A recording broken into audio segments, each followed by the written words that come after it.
अगर आप दिन रात मेहनत करते हैं फिर भी पैसे की टेंशन में रहते हैं, तो प्रॉब्लम आपकी मेहनत नहीं है, प्रॉब्लम आपकी फाइनेंशियल एजुकेशन है। स्कूल हमें पढ़ना लिखना सिखाता है, लेकिन पैसे कैसे काम करते हैं ये नहीं सिखाता। रॉबर्ट कियोसाकी की किताब रिच डैड पुअर डैड एक अमीर और एक गरीब सोच वाले पिता की कहानी है, जो आपकी पैसे को देखने की नजर ही बदल देगी। इस वीडियो में हम इस पूरी किताब को chapter by chapter real life examples के साथ समझेंगे। ये किताब किसी इमेजिनेशन की कहानी नहीं है, ये दो अलग अलग सोच वाले पिताओं, rich dad and poor dad की सच्ची तुलना है। पुअर डैड असल में लेखक रॉबर्ट कियोसाकी के असली पिता थे। वे हाईली एजुकेटेड थे, गवर्नमेंट जॉब में थे, पीएचडी होल्डर थे, लाइफ भर पढ़ाई को सबसे बड़ी ताकत मानते रहे। उनकी सीख थी, पढ़ाई करो, अच्छे मार्क्स लाओ, एक सिक्योर जॉब पाओ और रिस्क मत लो। उनके लिए job means security, money means limited, risk means danger. लेकिन पूरी जिंदगी मेहनत करने के बावजूद वे फाइनेंशियली स्ट्रगल करते रहे। रिच डैड ऑथर के दोस्त के पिता थे। वे ज्यादा पढ़े लिखे नहीं थे, कॉलेज ड्रॉप आउट थे, लेकिन फाइनेंशियली इंडिपेंडेंट थे। उनकी सीख थी, पैसे के लिए मत काम करो, पैसे को तुम्हारे लिए काम करना सिखाओ। उनके लिए money means tool, business means freedom, risk means opportunity. वे बच्चों को सैलरी के बजाय सोचने की आदत सिखाते थे। असली फर्क क्या था? फर्क इंटेलिजेंस का नहीं था, फर्क सोच और माइंडसेट का था। एक ने जॉब सिक्योरिटी चुनी, दूसरे ने फाइनेंशियल फ्रीडम। यह किताब ये डिसाइड नहीं करती कि कौन सही है और कौन गलत। यह आपको एक सवाल देती है, आप किस तरह की सोच अपनाना चाहते हैं। बचपन से हमें एक ही बात सिखाई जाती है, अच्छी पढ़ाई करो, अच्छी नौकरी पाओ और जिंदगी सेफ बनाओ। पुअर डैड भी यही मानते थे। उनके लिए नौकरी सबसे बड़ा सहारा थी, लेकिन रिच डैड की सोच बिल्कुल अलग थी।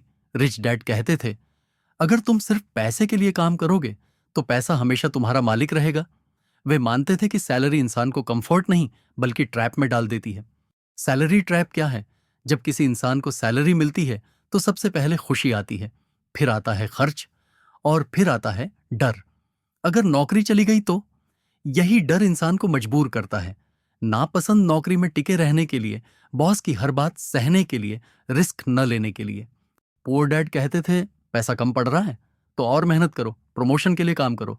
उनकी सोच में जॉब ही सॉल्यूशन थी, सैलरी बढ़ाना ही गोल था। लेकिन रिच डैड कहते थे, अगर तुम सैलरी बढ़ाने में ही लगे रहोगे तो एक्सपेंसेस भी उतनी ही तेजी से बढ़ेंगे। रिच डैड बच्चों को जानबूझकर बहुत कम पैसे देते थे ताकि वे सोचने पर मजबूर हों। वे कहते थे, अगर पैसे कम हैं तो रो मत, सोचो। उनका मानना था कि असली अमीरी पैसे से नहीं, फाइनेंशियल इंटेलिजेंस से आती है। पुअर माइंडसेट कहता है पैसा नहीं है, रिच माइंडसेट पूछता है पैसा कैसे बनाया जाए। एक इंसान डर से काम करता है, दूसरा इंसान सीखने के लिए। चैप्टर 1 से क्या सीख मिलती है? सैलरी फ्रीडम नहीं देती, फियर और ग्रीड मिडिल क्लास ट्रैप हैं। पैसे के लिए काम करना बंद करो, पैसे को तुम्हारे लिए काम करना सिखाओ। पैसा बुरा नहीं है, लेकिन पैसे के डर में जीना इंसान को गुलाम बना देता है। अगर आप पैसे के लिए काम करते रहेंगे तो पूरी जिंदगी उसी दौड़ में निकल जाएगी।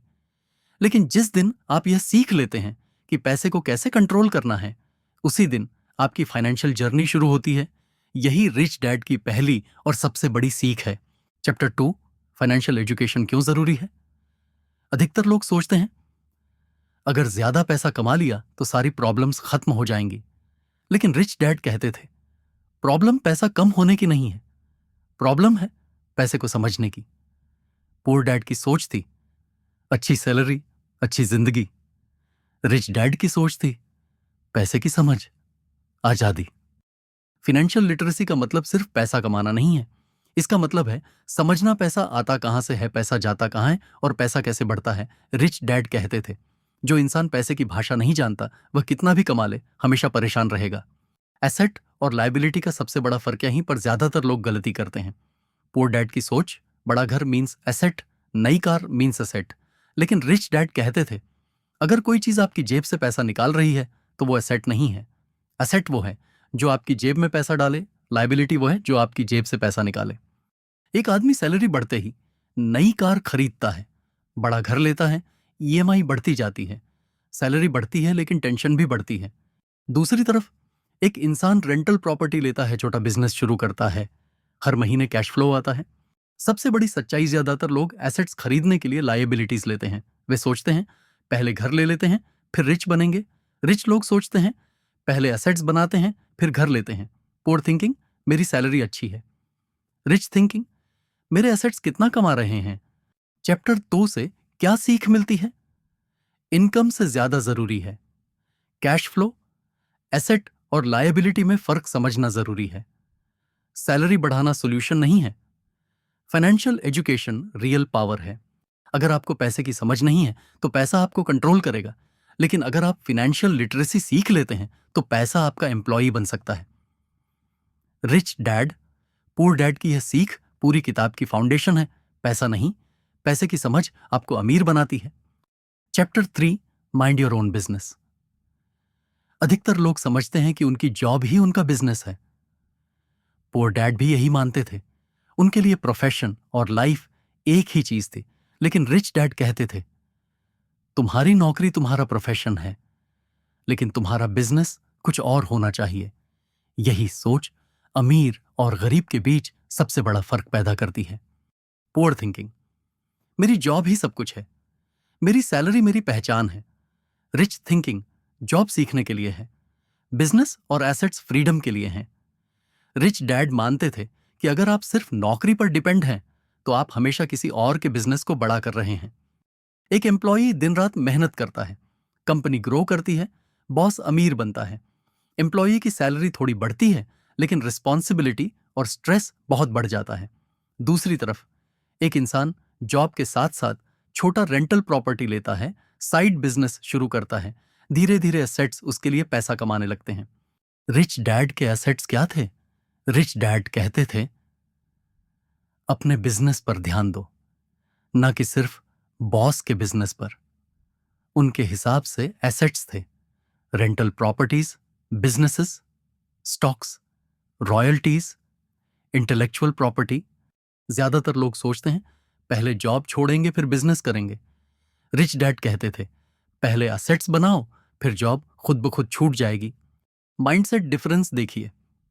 पुअर माइंडसेट, मेरे पास टाइम नहीं है। रिच माइंडसेट, मैं टाइम निकालूंगा क्योंकि ये जरूरी है। अगर आप सिर्फ नौकरी करते रहेंगे तो पूरी जिंदगी उसी चक्र में फंसे रहेंगे। लेकिन जिस दिन आप अपना बिजनेस संभालना शुरू करते हैं, यानी एसेट्स बनाना, उसी दिन से आप फाइनेंशियल फ्रीडम की तरफ बढ़ते हैं। यही रिच डैड की तीसरी और सबसे प्रैक्टिकल सीख है। चैप्टर 4, टैक्स का सच और कॉरपोरेशन की पावर। ज्यादातर लोग मानते हैं कि टैक्स देना अनअवॉइडेबल है। जो कमाता है वही टैक्स देता है। पुअर डैड भी यही सोचते थे। उनके लिए टैक्स एक जरूरी बोझ था। लेकिन रिच डैड कहते थे टैक्स लॉज अमीरों के लिए नहीं, बल्कि जो उन्हें समझते हैं उनके लिए बने हैं। यही चैप्टर मिडिल क्लास और रिच के बीच लीगल डिफरेंस दिखाता है। कॉरपोरेशन कोई बड़ा ऑफिस नहीं है। कॉरपोरेशन एक लीगल स्ट्रक्चर है। रिच डैड कहते थे कॉरपोरेशन आपको 3 चीजें देता है, प्रोटेक्शन, पावर और टैक्स एडवांटेज। कॉरपोरेशन के फायदे, legal protection, expense deductions, tax बचाने के लीगल तरीके। पुअर थिंकिंग, टैक्स बहुत ज्यादा है, कुछ नहीं कर सकते। रिच थिंकिंग, टैक्स लॉ क्या कहता है और मैं उसे कैसे यूज कर सकता हूं। मिडिल क्लास टैक्स से डरता है, रिच टैक्स को प्लान करता है। टैक्स बचाना इलीगल नहीं है अगर आप रूल्स के अंदर खेलते हैं। चैप्टर 4 से क्या सीख मिलती है? टैक्स सिस्टम को समझना जरूरी है। Corporation means legal power. Middle class पहले टैक्स देता है, रिच टैक्स प्लानिंग करते हैं। टैक्स आपको गरीब नहीं बनाता, टैक्स इग्नोरेंस आपको गरीब बनाती है। अगर आप रूल्स नहीं जानते तो रूल्स आपको कंट्रोल करेंगे। रिच डैड की यह सीख साफ है, पैसा कमाना काफी नहीं है, पैसा बचाना और बढ़ाना भी सीखना होगा। चैप्टर 5, अमीर पैसा बनाते हैं। ज्यादातर लोग सोचते हैं काश मेरे पास ज्यादा पैसा होता, लेकिन रिच डैड कहते थे पैसा बाहर नहीं, तुम्हारे दिमाग में बनता है। अमीर और गरीब में फर्क लक का नहीं होता, फाइनेंशियल इंटेलिजेंस का होता है। पैसा इन्वेंट करने का मतलब नकली पैसा बनाना नहीं है। इसका मतलब है अपॉर्चुनिटीज पहचानना, रिस्क को समझना और सही समय पर एक्शन लेना। रिच डैड कहते थे अपॉर्चुनिटीज सबके सामने आती हैं, लेकिन ज्यादातर लोग उन्हें पहचान ही नहीं पाते। रिच डैड कहते थे डर हर इंसान को लगता है, अंतर बस इतना है कुछ डर से रुक जाते हैं और कुछ डर से सीखते हैं। पुअर माइंडसेट कहता है अगर नुकसान हो गया तो। रिच माइंडसेट पूछता है अगर सीख मिल गई तो। रिस्क तब डेंजरस होता है जब नॉलेज नहीं होती। रिच लोग पढ़ते हैं, सीखते हैं, कैलकुलेट करके रिस्क लेते हैं। पुअर लोग बिना समझे डरते हैं या बिना सोचे रिस्क लेते हैं। ज्यादातर लोग इसलिए गरीब रहते हैं क्योंकि वे डरते ज्यादा हैं, सीखते कम हैं। रिच लोग पैसा नहीं, स्किल्स और माइंडसेट जमा करते हैं। अमीर बनने के लिए ज्यादा पैसा नहीं चाहिए, ज्यादा समझ चाहिए। जिस दिन आप अपॉर्चुनिटी को डर की जगह सीख की नजर से देखने लगते हैं, उसी दिन आप पैसा इन्वेंट करना शुरू करते हैं। यही रिच डैड की 5वीं और सबसे इंस्पायरिंग सीख है। चैप्टर 6, सीखने के लिए काम करो, सिर्फ पैसे के लिए नहीं। अधिकतर लोग जॉब चुनते समय सिर्फ एक ही चीज देखते हैं, सैलरी कितनी है। पुअर डैड भी यही मानते थे, लेकिन रिच डैड कहते थे, अगर तुम सिर्फ पैसे के लिए काम करोगे तो तुम कभी पैसे को समझ नहीं पाओगे। रिच डैड मानते थे कि जॉब का असली काम पैसा देना नहीं, स्किल्स सिखाना है। वे कहते थे, स्किल्स तुम्हें रिच बनाएंगी, सैलरी नहीं। इसलिए वे ऐसे लोगों को देखते थे जो अलग अलग स्किल्स सीखने को तैयार हों, भले ही शुरुआत में पैसा कम मिले। रिच डैड कहते थे कि फाइनेंशियल फ्रीडम के लिए इन स्किल्स की जरूरत होती है। सेल्स और marketing, communication, leadership, people management, decision making. Degree आपको जॉब दिला सकती है, लेकिन ये स्किल्स आपको फ्रीडम देती हैं। ज्यादातर लोग कहते हैं, मैं ये काम नहीं कर सकता, ये मेरी फील्ड नहीं है। रिच डैड कहते थे, यही सोच तुम्हें एक ही जगह पर रोक देती है। जो इंसान सिर्फ कंफर्ट जोन में रहता है वह कभी ग्रो नहीं करता। Poor and rich mindset difference. Poor mindset है, ये काम मेरे लेवल का नहीं है। रिच माइंडसेट है, मैं इससे क्या सीख सकता हूं। अगर आप सिर्फ पैसे के लिए काम करते हैं तो पैसा ही आपको कंट्रोल करेगा, लेकिन अगर आप सीखने के लिए काम करते हैं तो एक दिन पैसा आपके कंट्रोल में होगा। रिच डैड की यह सीख पूरी किताब का एसेंस है। पहले खुद को एजुकेट करो, पैसा अपने आप फॉलो करेगा। चैप्टर 7, अमीर बनने से हमें कौन रोकता है। रिच डैड कहते थे, लोग गरीब इसलिए नहीं रहते क्योंकि वे बेवकूफ हैं, बल्कि इसलिए क्योंकि वे खुद को रोक लेते हैं। असली ऑब्स्टिकल्स बाहर नहीं होते, असली ऑब्स्टिकल्स हमारे दिमाग के अंदर होते हैं। इस चैप्टर में रिच डैड 5 ऐसे रीजंस बताते हैं जो ज्यादातर लोगों को फाइनेंशियल फ्रीडम से दूर रखते हैं। सबसे पहला और सबसे बड़ा ऑब्स्टिकल है डर। डर किस बात का?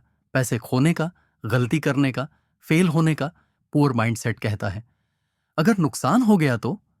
रिच डैड कहते थे, डर हर इंसान को लगता है, लेकिन अमीर और गरीब में फर्क यह है कि अमीर डर के बावजूद एक्शन लेते हैं। ऑब्स्टिकल 2, नेगेटिव सोच। कुछ लोग डर से नहीं, नेगेटिव सोच से रुक जाते हैं।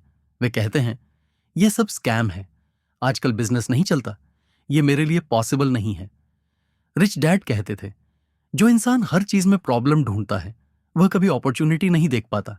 ऑब्स्टिकल 3, आलस। रिच डैड के अनुसार आलस का मतलब सोते रहना नहीं है, असल आलस है अपने फ्यूचर के बारे में न सोचना। लोग कहते हैं, मेरे पास टाइम नहीं है। रिच डैड कहते थे, यह आलस नहीं, प्रायोरिटी की कमी है। Obstacle 4, bad habits. Rich dad कहते थे, पे योर सेल्फ फर्स्ट। लेकिन ज्यादातर लोग पहले खर्च करते हैं, बाद में बचत की सोचते हैं। बैड हैबिट्स धीरे धीरे फाइनेंशियल प्रॉब्लम्स बन जाती हैं। Obstacle 5, arrogance. कुछ लोग सीखते नहीं क्योंकि उन्हें लगता है, मुझे सब आता है। रिच डैड कहते थे, जो सीखना बंद कर देता है वह ग्रो करना बंद कर देता है। चैप्टर 7 से क्या सीख मिलती है? फियर को एक्सेप्ट करो, नेगेटिव लोगों से डिस्टेंस रखो, टाइम नहीं, प्रायोरिटी बदलो, हैबिट्स सुधारो, ईगो छोड़ो, सीखो। रिच डैड कहते थे, आपका दुश्मन बाहर नहीं है, वह आपके अंदर है। जिस दिन आप अपने अंदर के ऑब्स्टिकल्स को पहचान लेते हैं, उसी दिन से आपकी फाइनेंशियल जर्नी सच में शुरू होती है। चैप्टर 8, अब शुरुआत कैसे करें। इतनी सारी बातें समझने के बाद सबसे बड़ा सवाल यही आता है, ठीक है, अब करना क्या है? रिच डैड कहते थे, नॉलेज तब तक बेकार है जब तक उस पर एक्शन न लिया जाए। यह चैप्टर आपको फाइनेंशियल जर्नी की प्रैक्टिकल शुरुआत सिखाता है। Step 1, a reason greater than reality. Find your why. Rich dad कहते थे, अमीर बनने से पहले यह तय करो कि तुम्हें अमीर क्यों बनना है। स्ट्रॉन्ग रीजन के बिना डर जीत जाता है, आलस जीत जाता है, लेकिन जब आपका क्यों मजबूत होता है तो एक्सक्यूजेस कमजोर पड़ जाते हैं। Step 2, choose daily. Rich dad कहते थे, अमीर बनना एक डिसीजन नहीं, हर दिन की चॉइस है। हर दिन आप चुनते हैं, टीवी या किताब, कंफर्ट या लर्निंग, फियर या एक्शन। छोटी छोटी डेली चॉइसेस फ्यूचर डिसाइड करती हैं। Step 3, choose friends carefully. Rich dad मानते थे आपकी सोच आपके आसपास के लोगों से बनती है। अगर दोस्त सिर्फ कहते हैं रिस्क मत लो, ये पॉसिबल नहीं है, तो आपकी ग्रोथ रुक जाएगी। Step 4, master a formula then learn a new one. एक ही तरीका लाइफ भर मत पकड़ो। रिच डैड कहते थे, एक स्किल सीखो, उससे पैसा बनाओ, फिर अगली स्किल सीखो। वर्ल्ड बदल रहा है, जो अडेप्ट नहीं करता वही पीछे रह जाता है।